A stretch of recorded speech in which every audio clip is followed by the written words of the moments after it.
Hey, how you guys doing? I'm here, James, up with another episode of Diary of a True Woman. I got Christina and I got Tiffany. In today's topic, we are talking about love and relationships. Love and relationships. Yeah. You ready to get into it? Of course, yeah, for sure. Yeah. As true women, how do you find love in relationships? How do you find love? I guess in relationship. Find the love in a relationship? Find the love in the relationship. Oh, I guess let's start with finding the relationship. How do you find the perfect partner or the right partner that you want? Christina, you've been married for ever? I've been in a relationship with my husband for 18 years. Okay. So since high school sweethearts. Okay. I will say that I had to date the wrong kind of guy to know exactly what the right kind of guy looked like. Okay. You know, so I had to go through that young stage of the older bad boy and find out their flaws to say, hey, this isn't going to get anywhere. And then I met my husband in high school, and he just, had something about him. I just instantly took to it. It was the exact opposite of what I was going for prior. So it made sense. Okay. That his, aspirations, he had aspirations. I'll say for my major pinpoint of what I loved about him was his aspirations. Okay. So for me, that's key. Okay. Tiffany? Not in a relationship. That sounds beautiful. That sounds cool. Still dating the wrongs type. No. All the wrong dudes. No. There's been really, really great ones too. I think it's just like, I'd have to say I wasn't raised to be able to date. And so that was the thing. Like, my mother didn't want me to date when I was in high school or anything along those lines. And so I think that led to me not having a strong, and they've talked about, like, there's other women that have talked about this, about not having a strong sense of what dating looks like, and not being allowed to date. So then when you get older, you're getting swindled, or you're getting, brought into these relationships with these men who have no idea also, because they weren't raised to be able to date either. So it's really like learning about that, and also learning about myself has been the biggest thing. Learning about what I like, or what I can go through, or what I can go through with someone. I've been reading a lot about love, and I will say I've been reading All About Love, which is by Bell Hooks. Have y'all ever read that book before? No. Okay, so there is a bookstore here in Casey called Black and Brown. And I walked into their store, and they had on the wall like a March Madness poster. And so it was like all these books, all these Black authors up against each other.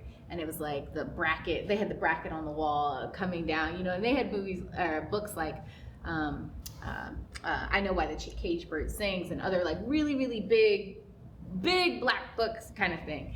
And it came down, and the one that won was All About Love by Bell Hooks. And so I've started reading it. I've tried multiple times to read this book, and I haven't made it past chapter 2.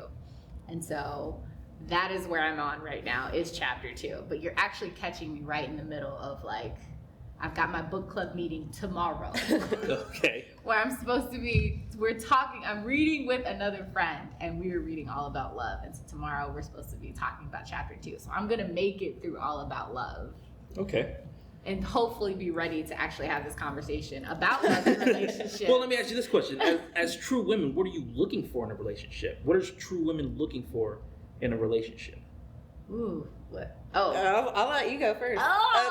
Looking for? Yeah. Right now, I think I need to be able to identify that. I think that is the issue for me specifically. Like, I have to be able to know what I am looking for. Like, the question is, what are you looking for in a relationship? And I'm like, I with myself first, and then we'll figure it out with everyone else. Well, let's go with that then. What are you looking for in yourself? Right now, so I read a book about a secure attachment, and it was talking about hearts, which is like the components of a loving relationship, which is here. The H is here, or like present, being present. E is express delights. A is attunement. R is routines and rituals. T is turning toward after conflict. And the S represents yourself. So you're supposed to be able to do all of those things for yourself. Be here and present for yourself. Express delight in the stuff that you're doing. Be attuned to yourself and your emotions. Your routines and rituals. That was a big one for me. And then I think in past relationships, sometimes the thing that's been missing has been turning toward after conflict. So it's like we've had this disagreement, we're separated now, we're taking some time to cool off. How do we come back after that point and repair the relationship so that we can move forward? And then also, the self piece has been missing in other relationships where I didn't have a strong enough sense of self. So a lot of times what happened is that my people pleasing side went into overdrive. So now I'm solving problems or fixing things in this other person's life. And I'm taking a step back and no longer doing that, right? Okay. And so that is that self piece of it. But also, Bell Hooks says, this is long. Bell Hooks says that if you're truly loving someone, it's the investment in the spiritual journey of yourself and another person. And so that's their mind, body, and spirit. So you're like actually taking on the role of helping that person through those things. Now that doesn't mean getting walked all over. At least I don't think so, because I remember I'm on chapter 2. Yeah. Okay, so I've got a lot to learn all about love when it comes to bell hooks. But yeah, that's what I've got so far. Okay. Christina? What was the question? What are you looking for in a relationship? I guess you've been married. I found it. I found it. But like I said, I had to start on the opposite end of everything that didn't work. Well, let me ask a different question for you. Since you've been, I guess, married for so long, what are your expectations on the relationship? At this point, 18 years in, the expectation I think that we both have for each other is that we're not trying to change each other. We've kind of learned and adapted over the years about, what are my pet peeves? What are his? What are you willing to deal with? What are you willing to deal with? And we don't argue. I'm not saying like we don't disagree. We disagree, but we don't fight. We don't argue. We don't yell at each other. We don't call each other names. So the expectation is that we respect each other enough to like, hey, if we're mad, we have to separate. We have to get away from each other, calm our nerves, collect, and then conversate after. We've just grown a lot together because who we were when we were 15 and 16 is far different than who we are in our 35s and 36. So it's really keeping what we have, but I feel like we have a lot of the same love language. Like we both want comfort. We both like to hug, touch, kiss goodnight. We always say, I love you, good night, I love you, bye, anytime somebody's leaving. So the expectation is that we continue to do the things that we appreciate and I guess get fulfillment out of with each other. We're very supportive of whatever the other one wants to do within reason. Obviously if I wanted to go spray paint somebody's house, my husband would not want me to do that, but nah, he wouldn't put on the ski mask. Come on now, come on. Walmart and get the right Let's tools. go. Yeah. What color are we doing? Right. Ready. I don't know. But I think the expectation now is just to continue growing how we've been growing. Okay. Same question, but let's go to friendships. What are you guys expecting, as true women in a friendship? Because it's not just, partnership with the topic, but we're also talking about friendships as well when it comes to, I'm sure you love your friends, right? You know what I mean? So what are you guys expecting in friendships as true women? With some of my friends, I expect them to understand that I don't always have the capacity for their drama. I'm not saying all my friends are dramatic, but it seems the last few years, the way I live, the way I go about my life is completely different than how they do. So if they're down and depressed or just want to vent and I don't have the capacity to listen to it, am I the bad friend? Because I just don't want to hear it today. Like I don't have it in me to feel sympathetic. So I feel some days I have to put my friends on the back burner and just kind of dwell within myself or however I feel, and you got to figure your stuff out. Because I can't be the constant person who helps build you up, because for the most part I'm the positive friend and decent things are happening. My life hasn't been great, but I'm not dramatic. I don't have a lot of drama, and I feel like some of my friends are, and they only call me when they want that, hey, help me Validation. feel better, you know. Validation. Like, yeah. It's validation.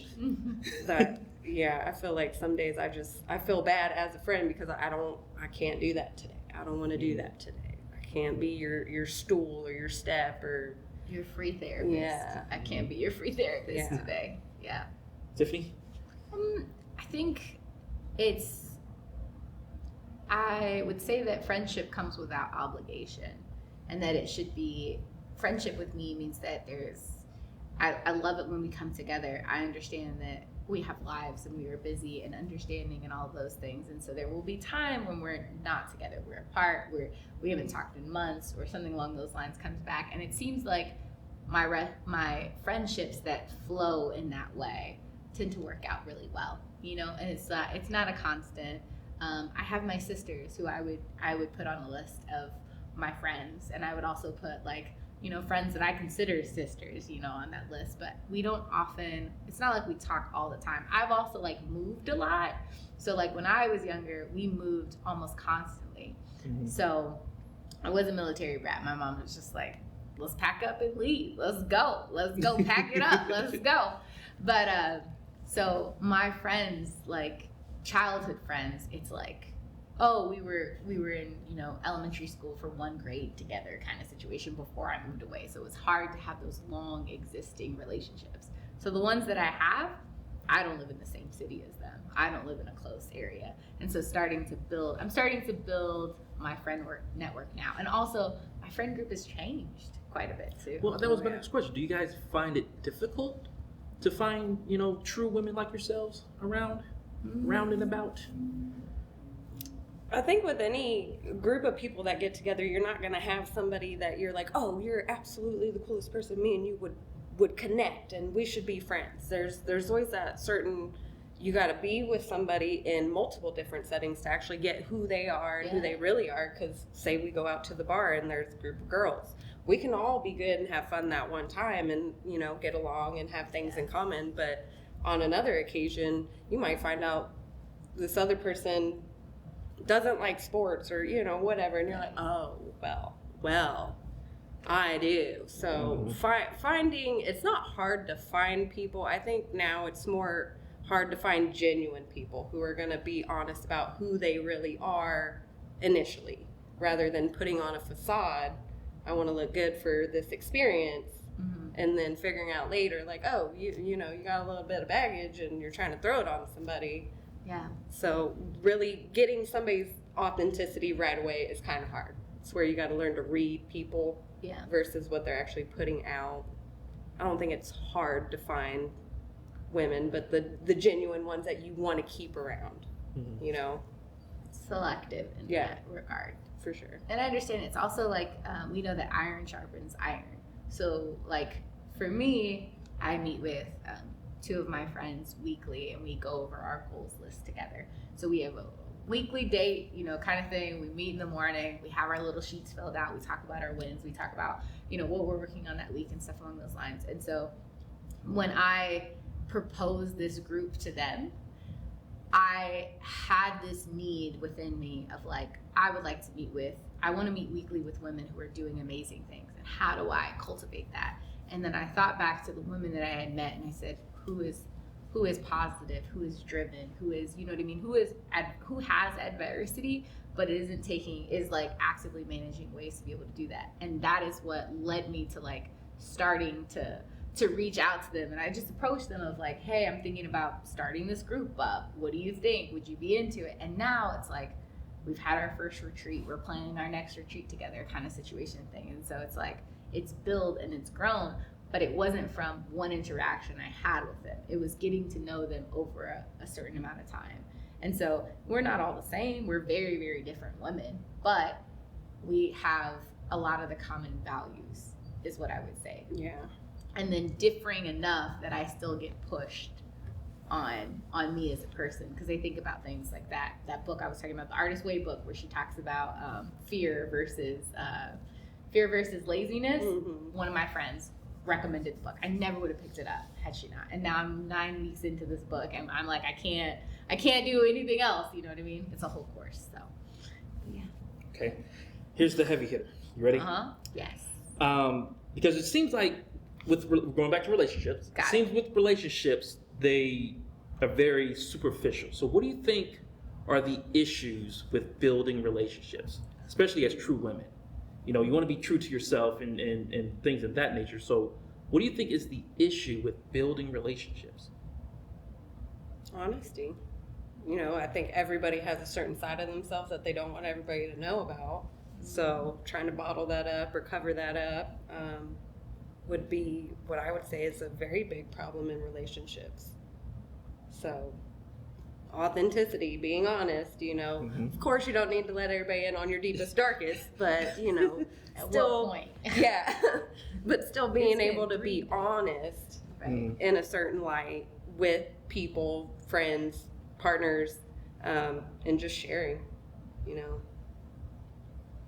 I think it's maintaining, right? It's like continuing the things that you think are important.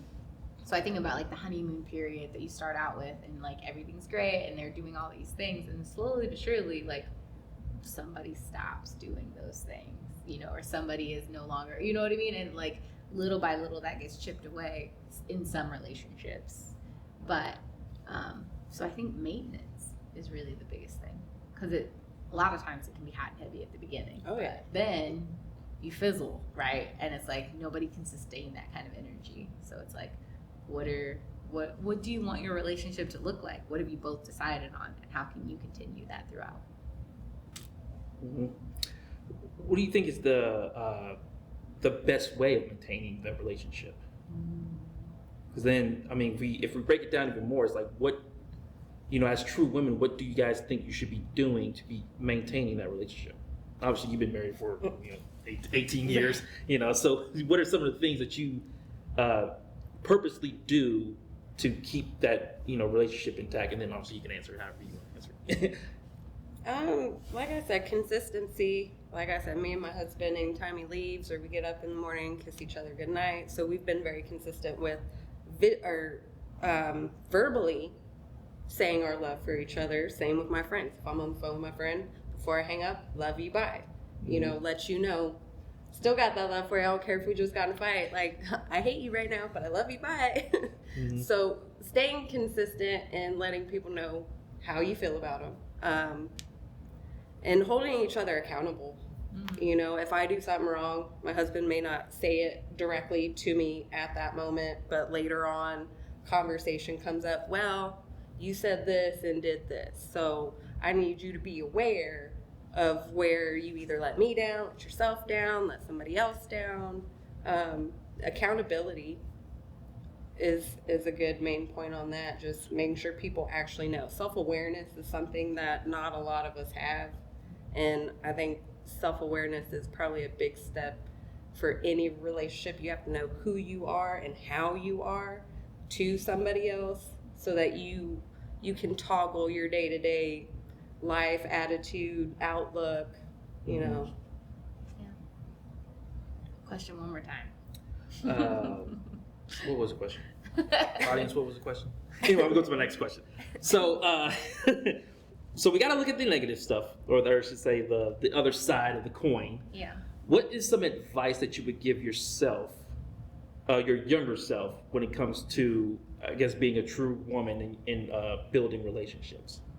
You know, what are some things that you would say, hey, this is something I needed to work on back then that I had to fix? I wouldn't change it. Oh, Tiffany's perfect. I'm not saying Tiffany's I'm perfect. I am not. I just say I wouldn't be here in this chair, sitting here doing these things, if I had not gone through what I had gone through. So I can say, like, go back in time and, like, maybe it would have been like, hey, Tiffany, that was bare minimum. You worth more than that. Get yourself out the clearance section. May have been something that I would have said, but had I not gone through that, I wouldn't be able to realize the person that I am today. So I'm not perfect by all means. So what do you think you should work on? Is there anything that you think you need to work on to help better your relationships? Oh, yeah. So for instance, it's learning myself is a big part of it. So like after everything that I've been through, it's very important to understand myself, how my life experiences have impacted me so that I'm not bringing that to the table, right? Mm-hmm. Not saying that I haven't been a good partner in past relationships or that my partners haven't been great to me. It's really that it's part of like not knowing yourself. You're talking about honesty, but you can't even be honest unless you're self-aware, right? Because there's some points where you believe a lie that you've been told, right? And so it's like, and my experiences have led me to behave and act in a specific way that I feel is different than who I truly am. And so for me, it's like, how do we peel back those layers of things that I've accumulated to be able to find out myself more, so that when I come to a relationship, I'm authentic and I can say those things, right? I thought about, it's another book, damn it. You're a reader, aren't you? I like to read. I like big books and I cannot lie. But Gone Girl, Gillian Flynn. Okay, I've seen that movie. There you go. She talks about at the beginning of the book how she's like the cool girl, right? The girl who like eats, chicken wings and drinks beer and is like out all night and all of those things. And that's not who she truly was, but it's what she was in that moment for her husband. And at one point, he stopped being the person that he was acting to be as well. And so once that happened, there was just this falling. They didn't maintain that consistency of that relationship. She couldn't eat beer and wings anymore. And then she had to set the dude up and then try to fake her death and all this other stuff. That was her solution.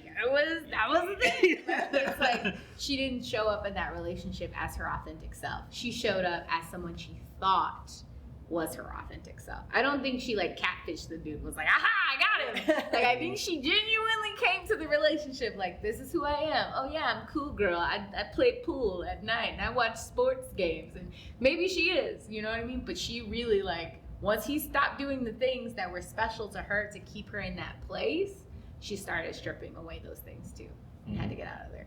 I remember it was like her coming home and he was like jobless and on the couch. She was like, oh no. Then she had to move to some little town, his family, some town in Missouri actually. She was like, oh nah, this is not what I signed up for, kind of thing. And so we seen the movie. We know how the movie turned out. So I don't think that's a good example, but whatever. I think it's a great example of not knowing who you are. Right? Taking away the ending. Come on now, he lived. Like nobody died. But I'm gonna have to edit that out. Christine, any advice for your younger self on maintaining a good relationship, or things that you should have worked on or did work on, or younger self. Yeah, doesn't have to be about relationship. It could be but with relationships, I think I was a lot of a people pleaser. To a lot of I hung out with a lot of broken people. We went through a lot of the drugs, the alcohol, the skipping. And I think just because we all had been through something and we were passing ourselves off as these cool, we can do whatever we want kind of kids, we really weren't even a group of people that should have been together. We did a lot of dumb things as kids. So I think looking back, knowing what I know now, who's in my life and from then till now, I should have picked certain people over others. And it's more of like these broken group of kids had more freedom, to whereas these other kids who didn't have the best lives but seemed to have things together, emotions in check, whatnot, just were kind of boring. So I think not wanting to like just go out and be with the cool kids who can do whatever they want, my advice to myself would, you don't always have to be in the crowd. With the in crowd, you can be perfectly content with your boring friends over here, because that's who we ended up with anyway. I didn't have to please everybody else, because we were all broken and we were broken together and we were continuously breaking in front of each other's eyes.